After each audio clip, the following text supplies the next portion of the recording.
이어서 코로나 백신 상황 그리고 네이버 사내 직장 내 이 괴롭힘 사건과 사측 조치에 대한 직원들의 반발 짚어보도록 하겠습니다.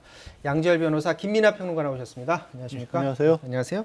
먼저 코로나 상황부터 잠깐 살펴보도록 하겠습니다. 휴일 영향인 것 같은데요. 신규 확진자 수가 500명대 기록했습니다. 그런데 이제 확진자 증가 추이를 보면은 오히려 걱정이다 이런 목소리도 나오나 봐요.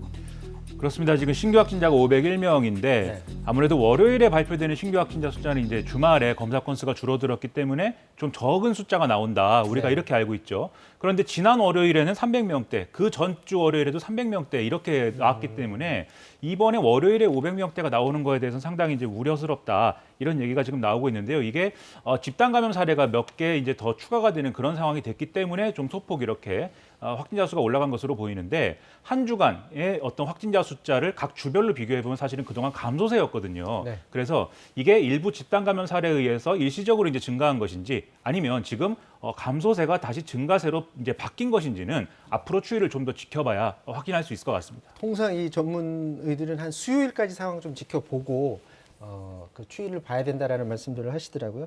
자, 수도권 원어민 강사들 비롯해서 집단 감염이 계속되고 있는 그런 상황인데 아직도 이런 사람이 있나 봅니다. 본인이 검사를 음성 판정을 받았다라고 거짓말을 한 다음에 검사를 받아서 양성 판정을 받는, 이렇게 되면은 거짓말한 것 때문에 뭐 처벌받거나 그러지 않나요? 처벌받을 수가 있죠. 지금 일단 피해 상황이 어마어마한 거거든요. 이 사람이 한 사람이 말씀하신 것처럼 격리를 해야 되는데 정상이다라고 하면서 출근해서 사람들을 접촉하는 바람에 그 해당 유치원도 한 100명가량 전수조사를 했고 그 사람이 접촉했던 다른 원어민 강사들이 이 경기도 곳곳으로 퍼져나가면서 130명이 넘게 확진이 됐고 70여 개 넘는 학교가 지금 원격 수업으로 돌아선 그런 일을 벌인 겁니다. 딱 생각해 보시면 지난해 여름에 이태원발 코로나 확산이 됐었을 때 그때 자기 직업하고 동선을 거짓말했던 강사 같은 경우 실형 선고 받았었거든요. 그렇죠. 예. 아마 이번에도 뭐 거짓말의 정도가 그때는 좀 더 잦긴 했습니다만 감염법 위반으로 경찰 조사가 시작이 됐기 때문에 어느 정도의 형사처벌은 불가피하지 않을까 싶습니다. 자, 이번 주 목요일부터 사회적 거리두기 이제 새로 기준 잡아서 시행이 된다고 하는데 가장 큰 차이점이 있다면 어떤 게 있나요? 일단 지금까지 5단계가 이제 4단계로 줄어들어서 이제 적용이 되는데 네. 1단계의 경우에는 이제 거의 이제 뭐 어떤 영업 제한이나 이런 것들이 적용되지 않습니다. 2단계의 경우에는 이제 다중이용 시설들의 경우에 그동안 밤 10시까지 이제 영업이 가능했는데 이게 자정까지 이제 영업이 가능한 상황이 되는데요. 수도권은 그래서 2단계가 적용이 될 것이고 비수도권은 1단계가 적용이 되는 걸로 어제 이제 회의 결과 이제 그렇게 나타났죠.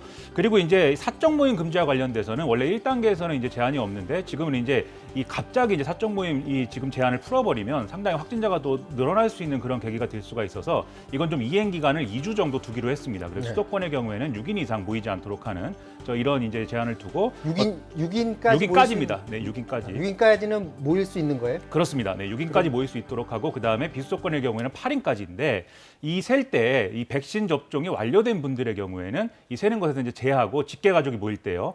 그런 어떤 이제 차이점이 있기 때문에 이런 것들에 대해서는 이제 세부적으로 지자체가 추가로 이제 결정해야 될 이런 방역 상황이나 이런 거에 맞춰서 추가적으로 결정해야 될 내용들이 또 남아 있어서 이것도 추가로 이제 발표가 될 것으로 보입니다. 지금 그 델타 변이 바이러스 때문에 국민적으로 굉장히 우려가 높은 상황인데 정부가 수도권 거리두기 강화 방안 논의를 해서 내일 발표를 한다죠?